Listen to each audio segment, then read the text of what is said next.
Welcome students on launchpad classes Prayagraj. आज की इस क्लास में मैं आपको बताऊंगा क्वाड्रेटिक पॉलिनोमियल का ग्राफ कैसा होता है और उसका ग्राफ हम कैसे बना सकते हैं। और ये भी देखेंगे कि क्वाड्रेटिक पॉलिनोमियल में अपवर्ड पैराबोला कब बनता है और डाउनवर्ड पैराबोला कब बनता है। तो आइए देखते हैं ग्राफ ऑफ क्वाड्रेटिक पॉलिनोमियल। पहले तो आप ये देखिए क्वाड्रेटिक पॉलिनोमियल का जो जनरल फॉर्मूला होता है वो क्या होता है, जनरल फॉर्मूला। वो जनरल फॉर्मूला आपके पास होता है A x square plus B x plus C. यहाँ पे क्या A not equals to zero होना चाहिए, ए कभी जीरो नहीं होना चाहिए, बी जीरो हो सकता है, सी भी जीरो हो सकता है। ठीक है, समझ में आया। तो आइए देखते हैं हम इसका ग्राफ कैसे बनाएंगे। तो कभी भी याद रखिएगा क्वाड्रेटिक पॉलिनोमियल का जो ग्राफ बनाओगे आप 2D प्लेन में, उसका ग्राफ हमेशा होगा पैराबोला। क्या होगा, पैराबोला। अभी मैं आपको बताऊं पैराबोला होता क्या है। देखिए कोई भी आप एक क्वाड्रेटिक पॉलिनोमियल लिखिए, मैंने लिखा x square minus two, x square minus two. अगर आप इस एक्स स्क्वायर माइनस टू का ग्राफ बनाएंगे तो इसका जो ग्राफ मिलेगा वो उस ग्राफ का नाम होता है क्या, पैराबोला। अब इसको क्या करते हैं, लेट लेट कर लेंगे कि ये वैल्यू बराबर होगी किसके, वाई के। X square minus two polynomial equal होगा किसके, वाई के। अब एक्स की आप डिफरेंट डिफरेंट वैल्यू पुट करते जाओ, जैसे हमने 9th क्लास में पढ़ा था क्या, linear equation in two variables में स्ट्रेट लाइन बनता था। यहां से देखो एक्स की वैल्यू 1 पुट करोगे तो आप यहां देखो 1 का स्क्वायर माइनस टू और इक्वल्स टू 1 आएगा, 2 रहेगा। तो 1 का स्क्वायर 1 आएगा, माइनस टू इक्वल्स टू कितना आएगा, माइनस 1। इट मींस जब x की वैल्यू आप ग्राफ पे क्या रखोगे 1, तो y कितना मिलना चाहिए, माइनस 1। सिमिलरली आप x की वैल्यू क्या पुट करो 2, x की वैल्यू आप 2 पुट करोगे तो y क्या मिलेगा आपके पास, 2 की पावर 2 माइनस 2 और ये हो जाएगा 4 minus 2 which is equals to 2। It means जब आप x की वैल्यू क्या पुट करोगे 2, तो x y भी आपको क्या मिलेगा, 2 मिलेगा। 2 पॉइंट्स आपको मिल चुके हैं, एक पॉइंट और निकाल लीजिए आप। दूसरा पॉइंट निकालने के लिए मैंने x की वैल्यू क्या पुट कर दी, माइनस 1। x की वैल्यू माइनस 1 पुट करूंगा तो y देखिए क्या मिलेगा, x इक्वल्स टू माइनस 1 का स्क्वायर माइनस 2, तो माइनस 1 का स्क्वायर प्लस हो जाएगा माइनस 2। यहां से देखो y की वैल्यू क्या आ गई, माइनस 1।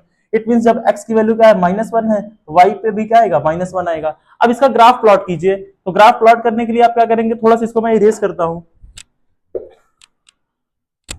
ये इधर ही बनाता हूं। ग्राफ देखिए, इसका ग्राफ प्लॉट कीजिए आप। ठीक, आपको पता है ये हॉरिजॉन्टल लाइन को बोलते हैं एक्स एक्सिस, वर्टिकल लाइन को बोलते हैं वाई एक्सिस। ये ओरिजिन होता है, ओरिजिन से सारी डिस्टेंस क्या होती है, प्लस 1 2 3, ये 4 और ये 5। सिमिलरली इधर क्या आएगा, माइनस 1 माइनस 2 माइनस 3 और ये माइनस 4। ऊपर क्या आएगा, प्लस 1 प्लस 2 प्लस 3 प्लस 4। यहां से क्या आएगा, माइनस 1 माइनस 2 माइनस 3 और ये आपके पास क्या आएगा, माइनस का 4। अब आप देखो वैल्यू पुटिंग करो, जब x की वैल्यू 1 था तो y कितना आया था आपके पास, y माइनस 1 आया था। जब x की वैल्यू 1 थी y कितना आया था, माइनस 1। तो x की वैल्यू 1 यहाँ पे है, y माइनस 1 देखिए कहां पे है, यहाँ पे। ये पॉइंट को मार्क कर लीजिए आप, ये पॉइंट क्या हो जाएगा आपके पास, 1 कॉमा माइनस 1, फोर्थ क्वाड्रेंट। ठीक, सिमिलरली आप देखो जब x की वैल्यू 2 पुट किया मैंने तो y भी आपको क्या मिला, 2। x की वैल्यू 2 है यहाँ पे और y की वैल्यू 2 कहां पे है, यहाँ पे है। ये पॉइंट हमने मार्क कर दिया, कोई प्रॉब्लम है नहीं। अब इसके बाद देखिए आप, हाँ इसके बाद देखिए आप, जब हमने x की वैल्यू माइनस 1 पुट की तो x की वैल्यू माइनस 1 देखिए कहां है, ये है x की वैल्यू माइनस 1। x की वैल्यू जब माइनस 1 थी तो y देखिए कितना आया, माइनस 1। तो आप बहुत ध्यान से देखेंगे x की वैल्यू माइनस 1, y की वैल्यू भी माइनस 1।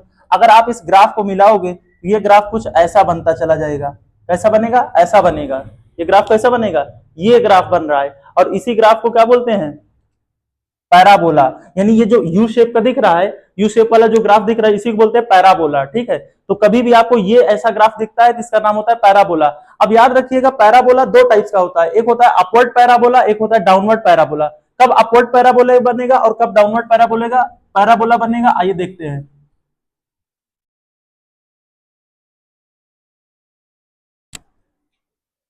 देखो हमने जो जनरल फॉर्मूला लिखा A x square plus B x plus C, if if coefficient of x square का कोफिशिएंट जो है, जो कि ए है, A should be greater than zero. अगर ए क्या हो जाए, जीरो से बड़ा हो जाए, तब हमेशा याद रखिएगा जो पैराबोला बनेगा वो अपवर्ड पैराबोला बनेगा। अपवर्ड पैराबोला, कैसा पैराबोला बनने वाला है, अपवर्ड पैराबोला। ठीक है, सिमिलरली अगर if coefficient of x square जो कि ए है वो छोटा हो जाए, जीरो नेगेटिव आ जाए, नेगेटिव नंबर आ जाए, तो ये कैसा पैराबोला बनेगा, डाउनवर्ड पैराबोला। कैसा पैराबोला बनेगा, डाउनवर्ड पैराबोला बनेगा। ठीक है, एक एग्जांपल के थ्रू समझिएगा, एग्जाम्पल आपके सीबीएसई बोर्ड के पीवाईक्यू में भी आ चुका है, आप प्रीवियस ईयर पेपर उठाओगे तो उसमें दे रखा है। अगर मैंने बोला कि एक क्वेश्चन है आपके पास x square plus 4x plus 5, अब आप देखो यहाँ एक्स स्क्वायर का कोफिशिएंट क्या है, एक्स स्क्वायर का कोफिशिएंट कुछ नहीं है तो 1 होता है। अब 1 मेरे को पता है कि a की वैल्यू क्या होगी, ग्रेटर देन 0 हो गई। a की वैल्यू ग्रेटर देन 0 है तो अगर आप इसका क्या कराएंगे, पैराबोला बनाएंगे, इसका ग्राफ बनाएंगे, इसका ग्राफ कुछ ऐसे बनेगा, यानी ऊपर की साइड ओपन होगा, वाई एक्सिस की डायरेक्शन में ओपन होगा, ठीक है। इसके बाद देखिए, अगर एक एग्जांपल ऐसे मैंने लिख दिया जिसमें लिखा minus x square plus 8x plus का 6, अब याद रखिएगा, अब इसका ग्राफ बनाओगे आप ना, तो ग्राफ इसका कैसे होगा, डाउनवर्ड साइड यानी नीचे की साइड ओपन होगा। इसका ग्राफ कैसे बनेगा, डाउनवर्ड पैराबोला बनेगा। उम्मीद करता हूं आपको ये अपवर्ड पैराबोला, डाउनवर्ड पैराबोला का कॉन्सेप्ट समझ में आया होगा। अगर ऐसे ही कॉन्सेप्ट को समझने के लिए आपको launch pad classes Prayagraj YouTube channel को बार बार विजिट करना पड़ेगा, और चैनल को लाइक शेयर एंड सब्सक्राइब करना मत भूलिएगा। Thank you.